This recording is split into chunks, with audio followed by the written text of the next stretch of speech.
Welcome to this edition of the Persecution Report, a podcast dedicated to uncovering the truth behind the current developments in Bangladesh.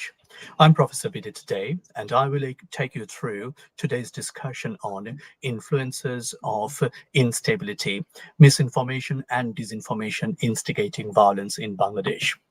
As we know, Bangladesh is currently facing a troubling rise in mob violence driven by the widespread dissemination of misinformation and disinformation on social media platforms.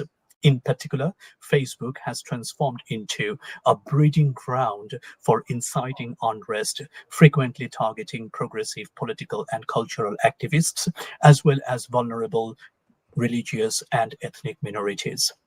Awaमी League activists and supporters, as well as individuals with liberal and progressive views, are the prime targets of a set of vicious influencers who have been sometimes having strong connection with extremist groups such as Jamaat Islami. Individuals are often labeled as atheists, blasphemers, or connected with and/or sympathizer to Awami League to justify brutal attacks on their lives and property. Throughout July and August 2024, a disturbing coalition of self-proclaimed social media influencers teamed up with various online channels and groups. They unleashed a wave of attacks and anarchy across Bangladesh.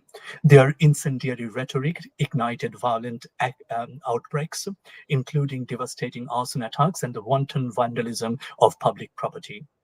Police and security forces found themselves under siege, facing brutal and barbaric assaults leading to high casualties of police personnel, while leaders and activists of Awami League, as well as members of religious and ethnic minorities, were mercilessly targeted, assaulted, and often brutally slaughtered.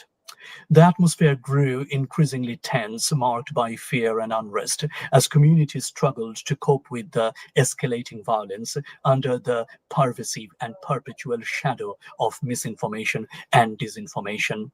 Mob violence in the offline world has been directly planned, triggered, and coordinated by online activism led by influencers living in Bangladesh and in some European countries and the United States. A notable instance of these is the demolition of Dhanmondi 32, the residence of the father of the nation and the lighthouse of the country's independence movement. To discuss this issue, we have a panel of experts today. Let me join in welcoming our panel members, Professor Subhajit Basu, Professor of Technology and Law, University of Leeds, United Kingdom. We have Barrister Taposh Bol, former prosecutor of International Crimes Tribunal Bangladesh and Senior Associate of South Asian Democratic Forum. And we have Mr. Anwar Shadat Jihan, who is a columnist and aerospace engineer. First of all, I would like to request Mr. Jihan to take us through some of the slides as evidence of what we have been noticing in Bangladesh.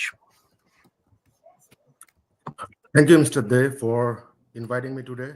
And a special thanks to our incredible panelists for taking the time to join us, because today we are going to talk about a topic that is of prime interest to our younger crowds. And I'm pretty sure that our listeners will learn a great deal from both of you today. So the online violence or the offline violence abusing online mediums, we can see there are like three categories of crimes. We can categorize the violences in three levels: state level violence, and then violence at a societal level, and then violence targeting individuals. So let me go over some of the incidents that we have seen. I mean, not only in this 1 year, but in recent days, probably in the last 4 or 5 years, where the influencers living abroad have abused the online social media to create real-life anarchy in Bangladesh. It was a Wednesday in February. The students of Bangladesh were getting ready to listen to Prime Minister Sheikh Hasina address to them for the first time, since she was forced to move to a secure location in a neighboring India in the face of a death threat by a violent extremist mob. So most of the students were actually excited that she was going to address to them after so long. However, at the same time, a group of infamous self-proclaimed influencer based in France, Australia, England, and even the United States were getting ready. They were getting ready to run the darkest online campaign in the history of Bangladesh.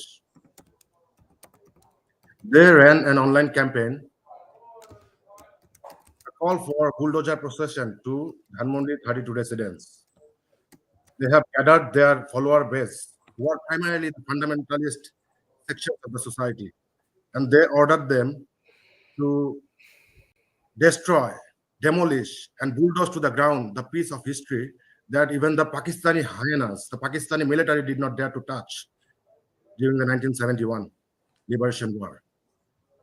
And as you can see here, this individual, he abused the social media, particularly Facebook, and he has been very specifically instructing his follower base to go to Dhanmondi 32 and to attack and destroy the piece of history. And as you can see here, he was even threatening war in case the military were to intervene.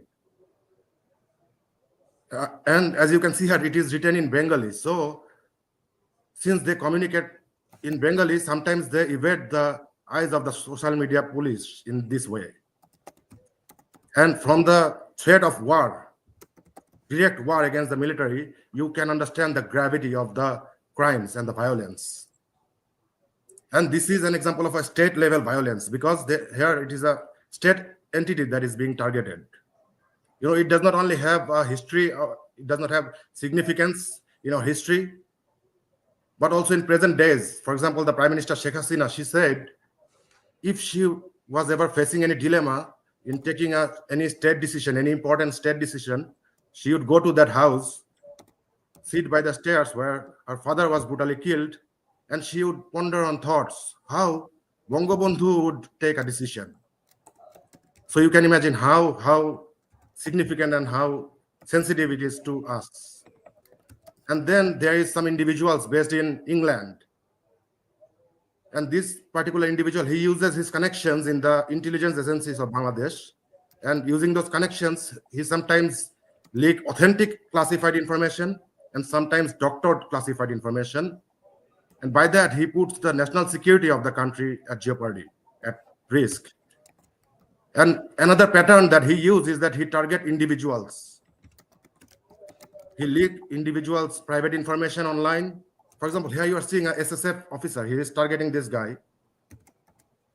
He would leak his private information online and he would put his safety and life at risk. And this is the crime at an individual level, targeting individual that they are committing. And these are crimes that are obviously very concerning. However, there is something else that is even more concerning. And that crimes target the society, and that crimes happen at a societal level. For example, the communal violence. And this is not something recent or new. If we look back in 2021, there was an incident in Kumilla where a Quran was put on the feet of a Hindu deity, and it was allegedly done to create friction between two different religious sectors in the country. And what was found is that later that Iqbal, the guy who did that, is actually a Muslim. And this group of influencers sitting abroad using their hired bots, they have amplified this situation and then caused real life chaos in Bangladesh that resulted in multiple deaths of both communities. And this trend continues till this recent day, as we also have seen in Rangpur, the Rangpur communal attack after a teenage boy allegedly posted a blasphemous comment, derogatory comments about the Prophet. And seeing that, they instructed their violent follower base, the mobs, to go and attack the Hindu village and destroying, looting, vandalizing the Hindu properties in the process. This is the crime at a societal level. And here you can see that this guy, this gentleman, is a mentally challenged individual, and he allegedly also posted something online, And these influencers that we all know based in France, he is instructing his base to go and kill this man. So just try to imagine the seriousness of this crime.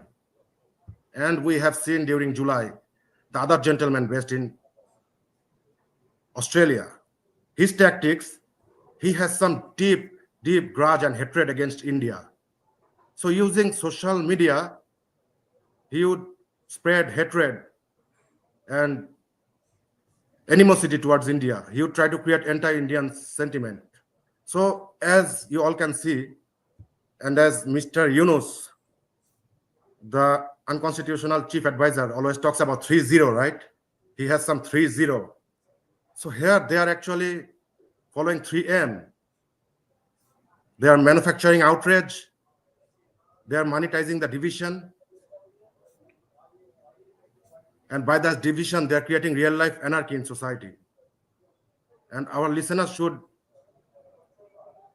use their intellect and their judgment to understand what is fake and what is real. And rightly, our episode's name, misinformation and disinformation. There is differences between misinformation and disinformation. Misinformation is information that is false, but that is spread by the people unknowingly. They don't intend to cause any harm. Whereas disinformation, it is created intentionally, a false information targeted towards creating violence. So Mr. De, as you are seeing, this is an important issue and we all should be really concerned about it. Back to you, Mr. De. Thank you very much, Mr. Jihan. That's very thoughtful and insightful. And also we can clearly see the concerning picture here. But as we know that social media is not confined within a geographic territory, and many would argue that the dissemination of misinformation or disinformation through social media is not just a country-specific issue. There are some global implications as well, and it is kind of seen in other countries too. And to my best understanding, a lot of research and scholarly works have been conducted on this area or within this space. So, and we have one of our panel members who is an exponent of research in this area, particularly from a legal point of view. So I would like to invite Professor Basu to come and join this discussion with a particular kind of area around how this is dealt in other countries and what sort of learning we have got from other countries. Over to you, Professor Basu. Thank you so much, Professor Dey, for inviting me. It's quite an interesting area which keeps me awake, to be honest, at night. Now, to start with, to look at different areas, how different countries are dealing with disinformation and misinformation, we have to remember there are international law in place at the moment which can deal with some of it. And the central reference point here is International Covenant on Civil and Political Rights. In short, we call it ICCPR. Now, if you look at ICCPR, Article 19 protects right to freedom of speech and expression. But what is crucial here to remember, that it also allows states to restrict speech when it is necessary to protect national security, public order, or rights and reputation of others. If you look at Article 20, it goes still farther. It imposes a positive obligation on the state to prohibit anyone advocating a national, racial, religious hatred that can constitute incitement to discrimination, hostility, or violence. Some of the examples Mr. Jahan was sharing would come under this provision. Now, these two provisions, Article 19, which gives us right to freedom of speech and expression, and Article 20, which restricts it, they work together. And it clearly tells us that Article 19 is not an absolute right. And Article 20 tells us that when speech becomes a weapon, when it actively fuels hatred and violence, state must intervene. The question here is, would the current government intervene? Now, for the governments to apply those, there's one thing having rules, but there is another thing for the governments to apply those rules. So United Nations Office of High Commissioner for Human Rights developed a plan. It's called the Robert Action Plan of 2012, and it sets out a 6-part test. Now, it's a very clear-cut test which allows us to understand what sort of speech, how should we classify a particular speech. To do that, we start with the context of the speech, in which context the speech was spoken. When I say speech, I'm also mean post on in an online world. Okay, so it's not just spoken words, this also includes written words. So the context of the speech, for what purpose the speech was written, said. Then the speaker's intention, what did the speaker wanted to convey? Then the content and the form of the speech. The most important thing here is the reach of the communication. How far will it reach? How widely it will reach? You can understand posting on Facebook, the reach is unlimited. Anything from anywhere in the world can be accessed. And finally, most important, what is the likelihood of resulting harm getting caused because of that particular speech? The example Mr. Jahan shared, it is obvious those posts were intended to harm individuals or a group of individuals. So the threshold here is not merely about offensive words, but it is about words used as a tool to mobilize harm, to cause harm.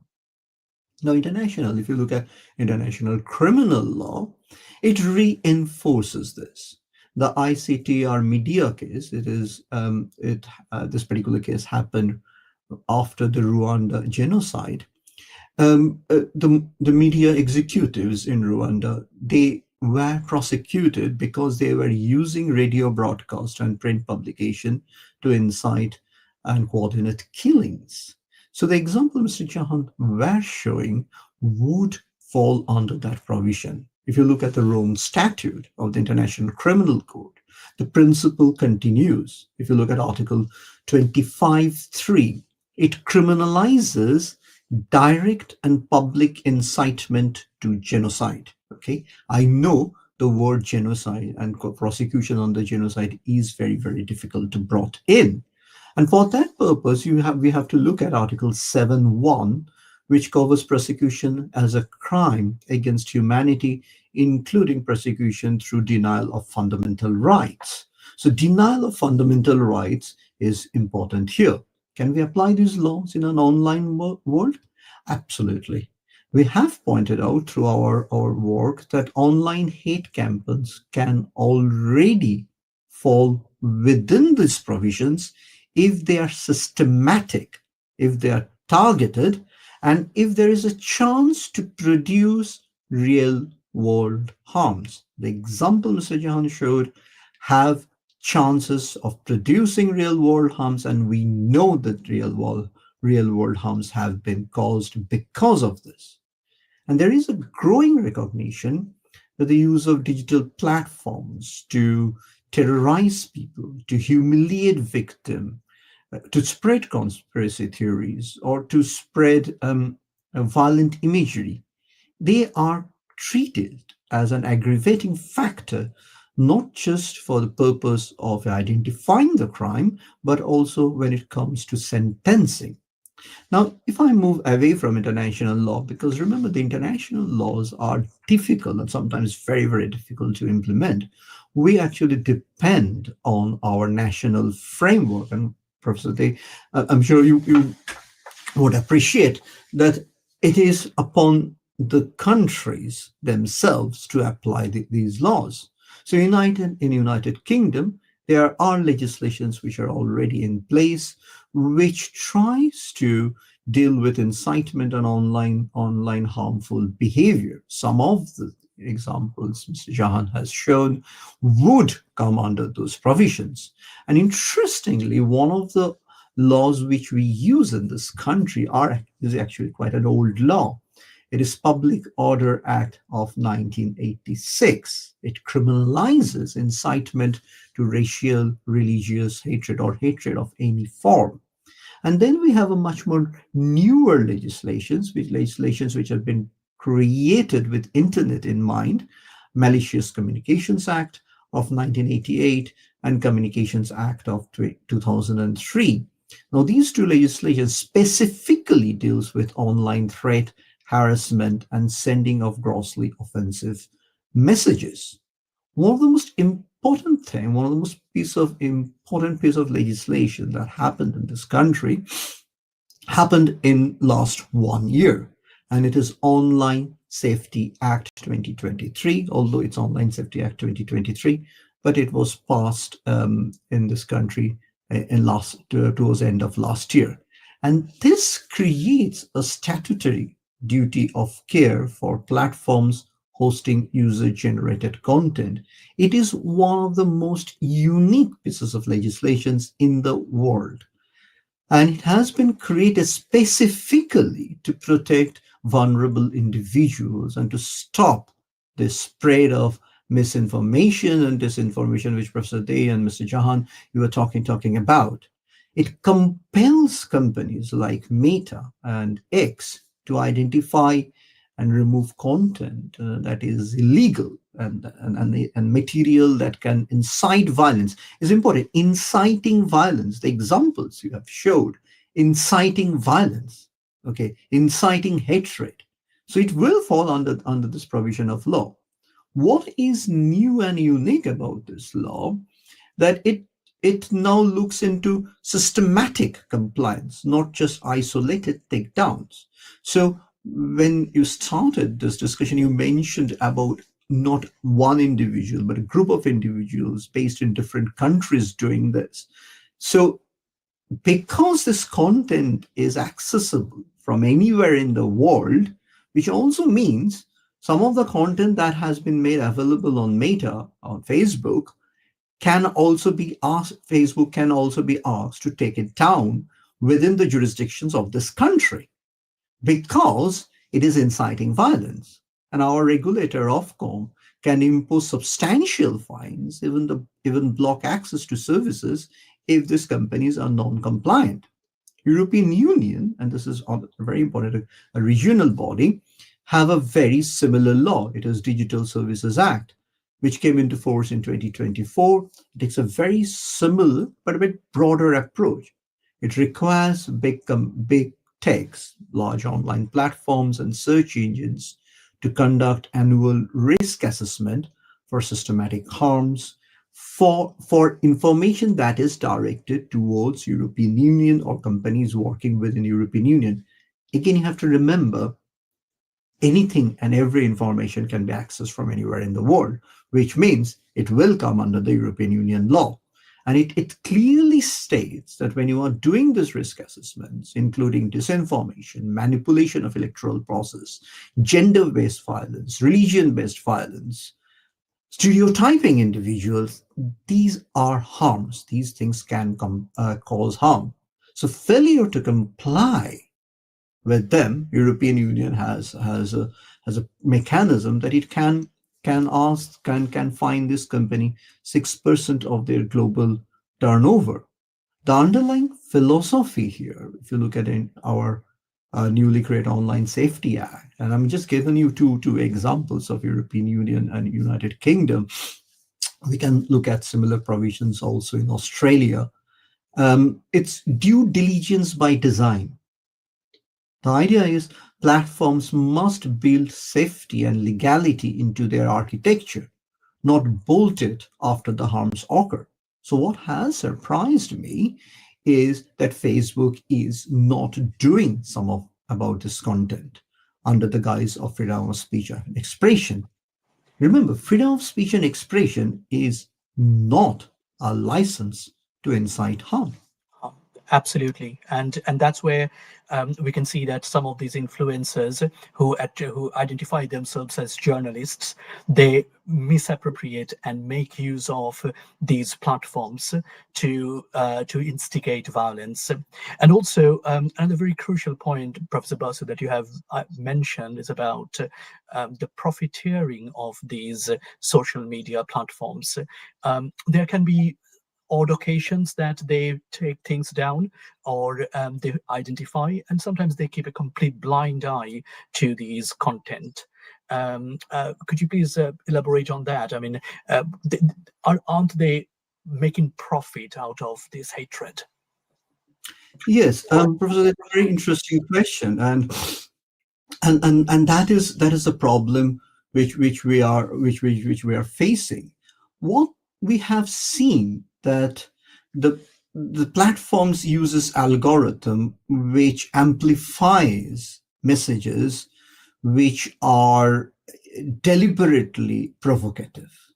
Now, social media systems are designed to prioritize emotionally charged content, anger, fear, humiliation, moral outrage, because these emotions generate clicks, comments, and shares. And if you look at studies done in MIT and in Oxford Internet Institute, it has come out from these two studies, very reputed universities and organizations, that shows false information or polarizing content. They spread 6 times faster on social media than factual or nuanced information. And platforms amplify such content, not because that they endorse that ideology. I don't think that they do. But because outrage keeps users online longer. And in this attention economy, where you quickly move from one to another, within seconds, time is money. So more time an individual spend on a particular post or interact in a particular post, there is a chance of earning more money. This is the economic engine behind the problem, which I have objected to a number of times. You have controversies, which drives engagement. Then that engagement drives traffic. Traffic drives advertising, and advertising ultimately drives revenue. So what we see here is more provocative or hostile the content, the more people will react to it. And that reaction is monetized. So the architecture of social media itself rewards that provocation. So you have influencers who trade in outrage, conspiracy theories, hostilities. These people are perfectly aligned with the platform's financial incentives. They produce content optimized for algorithmic virality. The content, you will always see this content Mr. Jahan was showing. There is no evidence given there. There is no logic there. They are short, and you will see the messages are short, emotive, a lot of emotion, repetitive messages, okay? It creates that environment of us versus them dynamic. You contrast that. You contrast that with liberal progressive voices, which tend to rely on complexity. They rely on giving evidence. Why am I saying this? I have to justify why am I saying this, which makes this message longer, balanced, sometimes difficult to understand. Now, these are the qualities. These are the intellectually valuable qualities. But these qualities are not picked up by the algorithm. Algorithmically, these messages which are complex, evidence-based, balanced, are invisible. So it's just not a structural issue on one side. It is also a psychological issue. We as human beings, we're generally, naturally drawn to controversial things, forbidden things, because we always thought that we need to know the danger first. And these influencers play on that emotion, okay? And social psychologists call this the negativity biasness, okay? Yeah. And that is the problem. Thank you so much. That's very, very insightful and also very thought-provoking. What we see that in terms of online and offline crimes, because, okay, social media can take down certain posts or can ban certain individuals, but can this also lead to offline or real life litigation? For instance, we know about Tommy Robinson. who is again an influencer in the UK and Western world, who is infamous for his violent and hatred against immigrants and very strong right-wing narratives. Professor Basu, do you see that Tommy Robinson's example can be brought to prove that these vicious individuals can still be tried in real life?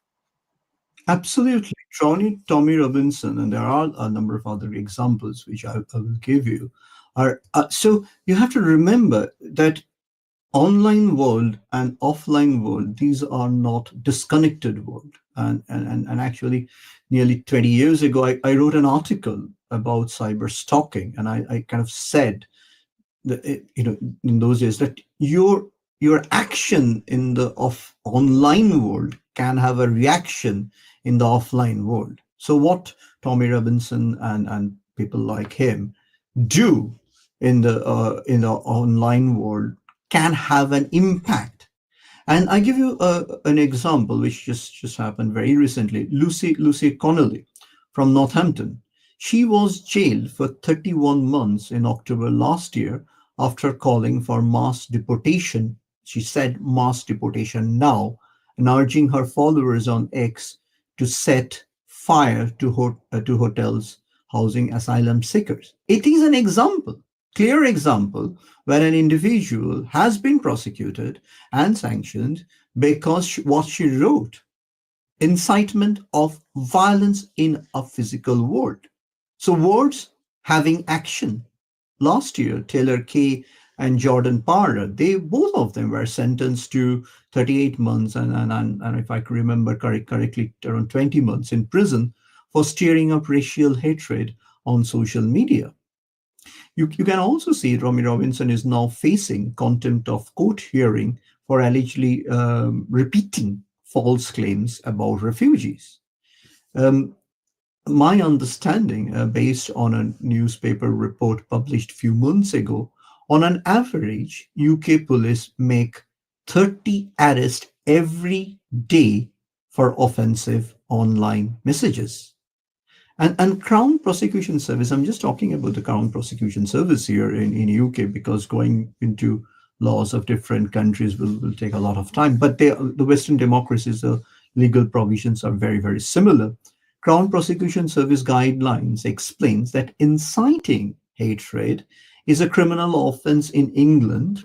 Okay, it doesn't matter. It doesn't matter whether you do it online or offline. Thank you. Great. Thank you so much, Professor Basu. And now I would like to go to Barrister Ball, who has first-hand experience of dealing with these sort of issues in the context of Bangladesh, and who is an observer of the developments, recent developments in Bangladesh. Barrister Ball, over to you. How would you reflect on what Professor Basu has said and what your experience is with regard to the recent developments in Bangladesh? The incidents that took place in August, you see that there is a specific design using social media to get in touch with the young generation, to make them involved, not only online but offline. The main problem, like if you study the situation in Nepal as well, you will see that over there Facebook was not active, but they were doing it on Discord. Now, the problem with Facebook, Twitter, Discord, and the new generation is that they're actually consuming everything. Whatever information you were providing them, before judging whether the quality of the information, they jump on acting. They act on the basis of that. That is what is happening. So, for example, if we talk about Facebook, back in 2021 in Bangladesh, during Durga Puja, a Quran Sharif was put on the leg of a Hanuman, and that post was forwarded on Facebook. Before the government even knew anything about it, through the Facebook, all the madrasa students and everyone were after the Hindu populace of that region, and soon it became a national crisis. The government could not pull the plug on Facebook because in Bangladesh they do not have the authority to shut down the Facebook all of a sudden. So after this crisis, what I did was that I filed a public interest litigation before the Supreme Court of Bangladesh, where obviously Bangladesh government and Facebook, and Mark Zuckerberg, they were the defendants. I asked them that why Bangladesh government cannot control its cyberspace as it controls its physical space. The only problem is that the Bangladesh government at that time did not take it very seriously, you see, because the court asked the question to them that why you cannot do it, because India has done it, Australia, Professor Bashu was giving the example of Australia, was giving it. Even the examples of what happened to Rwanda and what happened to Rohingya crisis were put before the court. So court was pretty convinced that Facebook, Twitter, and these kind of social media platforms need to be controlled.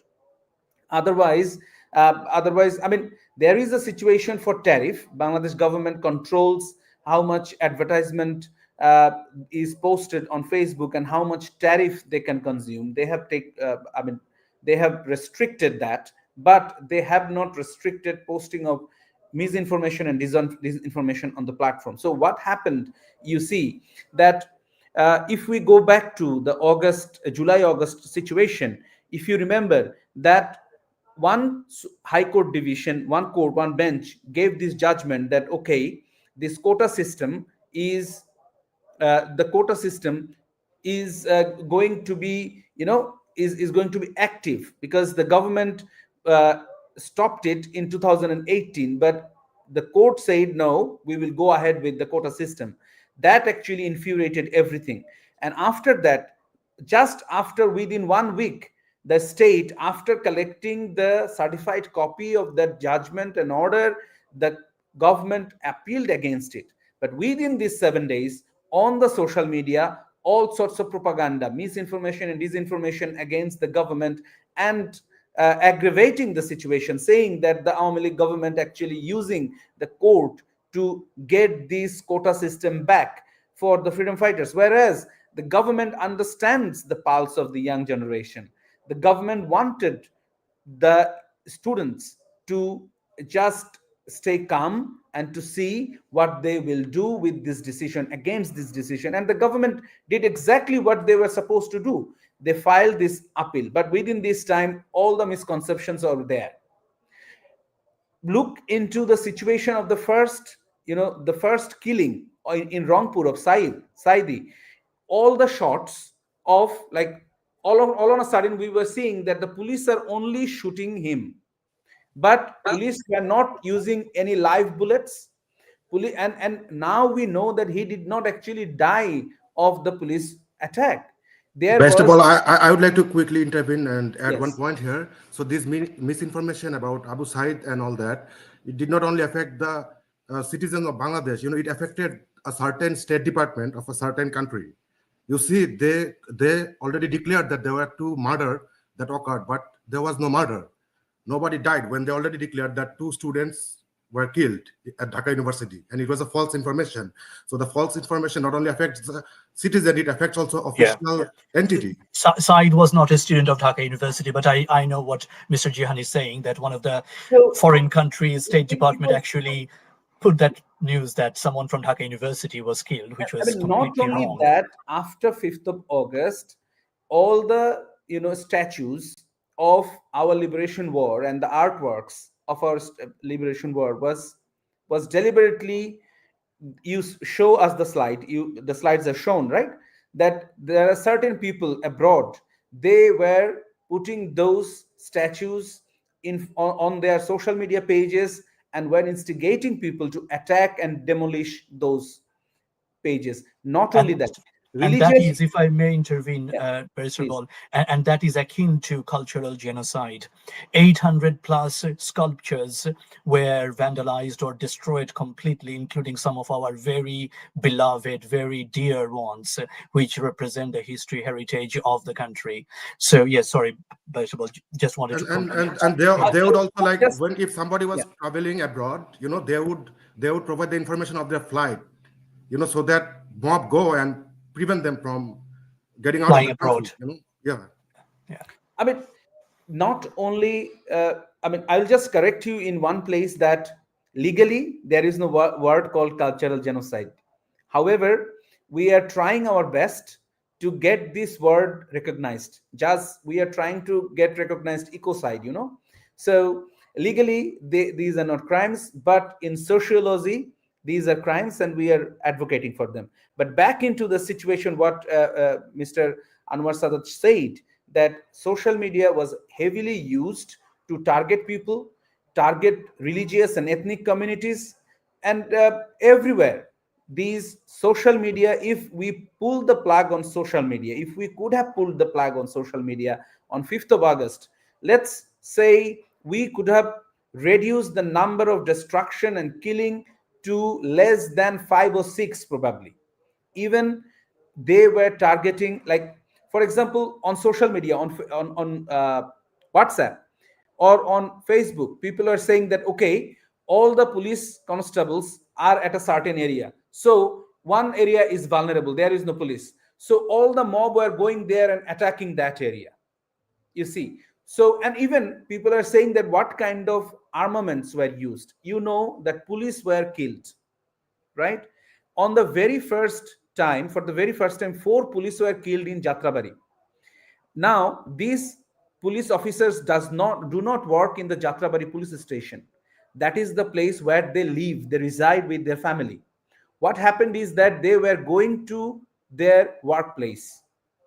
That's when the mob attacked them. Now, how the mob came to know about their whereabouts, about their residence, it is again through social media they were targeted.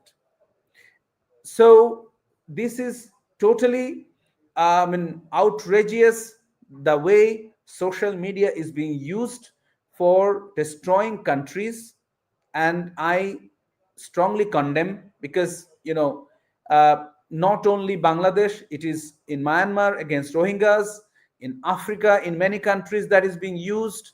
In Nepal, we have seen recently, in Malaysia and other countries. So social media, this side of social media is vice, and we have to do something against this. The states cannot just say, Mr. Basu was saying, was pointing out to, to Rwanda cases on media. They are called media cases, Nahimana cases and things, and ICC statute. But there are problems to these laws. For example, ICC statute cannot try a corporate. Yes, it can try Mark Zuckerberg, probably, but it cannot just tomorrow say that, okay, we are drawing a case against Facebook and we will shut it down. They cannot do it. Even, any other international can do it, because everybody can control a state, but nobody can control these gigantic corporations, which has actually become more than a state. You know that Mark Zuckerberg, just a few days ago, he declared that Facebook is a state, itself is a state, and laws of the practical or physical states does not apply on it. What an audacity! Can you say that when you are using actually our cyber territory? So when you are using our cyber territory, which is also our sovereign area, you cannot just say that, and you cannot just promote criminals to use your area or your sphere to demoralize a country, to destroy a country, an economy, like Bangladesh and other South Asian countries. Right. Thanks, Barrister Ball. And I also know that you are a campaigner for human rights, and particularly for religious minorities in Bangladesh. And in the last 1 year, we know more than 2,400 attacks were perpetrated against people from religious and ethnic minorities. And where do you see that the roles of these influencers, or we know one particular incident of Rangpur, which Mr. Jihan showed, and also we know about Utsav Mandal, who was vilified and demonized as a blasphemous individual, and he was almost beaten to death. That's another situation. Like when I was in Bangladesh, I myself appeared for 6-7 cases regarding these kind of blasphemous activities. What happens that in Bangladesh, 39% of total populace uses Facebook. Now, everybody doesn't have a mobile or a computer, but they go to the local cyber cafe, they open their Facebook, then they do not log out of it. So what happens that one of your friend, like in one of my cases, I have seen that one of your friend who could access your Facebook from the local cyber cafe, he posted something against a particular religion, and all on a sudden all of your village is destroyed, you are being beaten by the mob, and half death police arrests you for doing what? You remember that when Awami League was there, back in 2023 in Bhola, the same similar thing happened. So all of the madrasas, like 100 madrasa students, which would be around 100,000, they attacked the local police station, saying that the perpetrator who posted this blasphemous statement is in the police. But what actually happened? That boy was very clever. He did not surrender to that particular police station. He went to another police station, to the SP office, superintendent of police, who is the head of that district. He went to that office and said, my account is hacked, and this particular statement is put on my Facebook account, and please arrest me. I am giving you all my Facebook password and everything. Please see whether I have posted it or not. And luckily, during that same, like for 3 days, that situation went on in Bhola. And then finally the police came up and said, okay, some person from Kumilla, from another district, hacked his account, and that hacker was a Muslim guy, and just to put this Hindu boy in trouble and to create this hoax, they posted it over there. The same thing has probably happened with Utshab Mondol, who is just a 14 years of kid, and this is happening everywhere still now. This is a general pattern we noticed, but we also see that in last 1 year this pattern escalated. There are more incidents because the government is completely keeping a blind eye to this and often pandering to these extremists, and the government is in effect supported by the extremist groups. So in order to pacify or appease these various extremist elements within the society, the government is choosing not to intervene. So that's a sad and grim situation currently. Another place where people are in most vulnerable situation because of this social media is the hill tracts of Bangladesh. Yes. If you want to create a problem between Bengalis and hill tract people, then you just post something on social media from a fictitious account, and there will be a war. Yeah, and also two major incidents happened in the last 12 months in Khagrachuri district. On both occasions, there were civilian casualties. And we noticed that the very influencers we're talking about, they demonize these indigenous communities in our hill tracts areas. They are being vilified as anti-state. They are being demonized as anti-Bengali. And this also creates kind of animosity between communities and the rest of the country, particularly people from the plainland. They often are not told about the particular and instead of taking responsibility for these atrocities at the hills, the government is blaming India or some other entities to promote this in Bangladesh. Not only for that. Right now, Bangladesh government is blaming for everything to India. I mean, blaming India for everything. So what I'm trying to say is that from Professor Basu's conversation and my discussion, you can find a pattern that if you want to vilify a person, if you want to commit genocide against a group of people, you just target them, you strip off their dignity, you demonize them, you lower them to the rank of an animal so that it becomes easier for people to kill them or to destroy their properties or their places of worship. That is exactly what happened. You know that the term they use for Hindus in Bangladesh, they call them Malaun, right? That's the term they use. This is a most demonizing term, or term to lower the human standard of Hindu people in Bangladesh. Yeah. Thanks, Barrister Ball, for your comments. So we are on the last 10 minutes of this show. I'll now come to Professor Basu one last time to reflect on the discussion very briefly in 2 minutes, please. Thank you, Professor Day. Can I start by saying that free speech ends where deliberate incitement to harm begin? When someone, if you look at the influencers you have talked about, when influencers exploit digital platform to mobilize hostility or violence, whether it is done in Europe, Australia, or United States. Remember, United States have one of the most liberal free speech laws, but it is not absolute. When you are using the digital platform to mobilize hostility, to cause harm, to demonize people, you are not exercising democratic right. You are abusing it. And that is my problem. Freedom of speech and expression protects ideas, not violence. Even if you look at the law in existence, freedom of speech expression defends right to criticism, debate. I wrote about it. It even allows people to be offensive. There is no right under human rights law where an individual cannot be offended, but it does not protect people to spread hatred. It doesn't do that. And if you look at laws around the world, if you look at the cases around the world, it is the same thing. One of the things that has surprised me from the discussion of Barrister Ball is a government inaction to shut down internet. We have seen examples. I do not always support censorship of internet or shutting down of internet anywhere in the world, but we know a lot of times shutting down of internet is necessary and it works.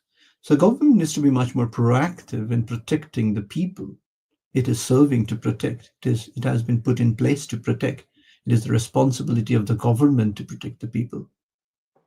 That is all. Thank you, Professor Basu. Yes, Barrister Ball. Taking the question, I will just tell you that in Europe, particularly in Germany, they're thinking about flooring a law whereby any kid under 16 or 17 years of below 16 or 17 years, they will not be allowed to use social platforms. So they're thinking about introducing it. So please, I just wanted to add with Mr. Basu. Thanks, Barrister Ball. Mr. Jihan, we particularly, we have got a massive Bangladeshi diaspora around the world, right? And many of them are acquainted with the likes of Andrew Tate and Tommy Robinson. And we see that we are victimized by them as like diaspora, being immigrants.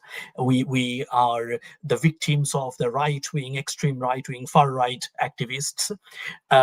Now, this is a message. I would like you to draw this message and to convey this message to the diaspora, that what they feel about Tommy Robinson or Andrew Tate, the same sort of crimes are being conducted, perpetrated. They are by these influencers, the repeat offenders. Would you like to elaborate on that, please? So like I said, 3 aims, right? Manufacture outrage by manipulating the emotion of people, and then monetize on those division, So this is a trend that is prevalent not only in Bangladesh, but across the globe. So these far right people that you talked about, Andrew Tate and Tommy Robinson, one guy uses his toxic masculinity and spread hatred towards the female and all that, by preaching masculinity. And the other guy, on the other hand, he uses his religious rhetoric, anti-Muslim and Islamophobic rhetoric, to target the refugees. And similarly, the group of individuals that we have been talking about, these people are doing the same thing. They are also the far-right extremists, because their follower base are the extremists in Bangladesh.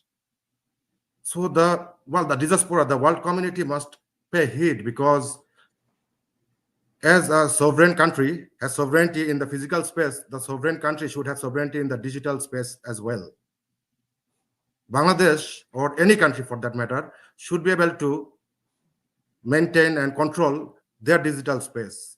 And protect the digital space against any foreign enemies or any domestic enemies.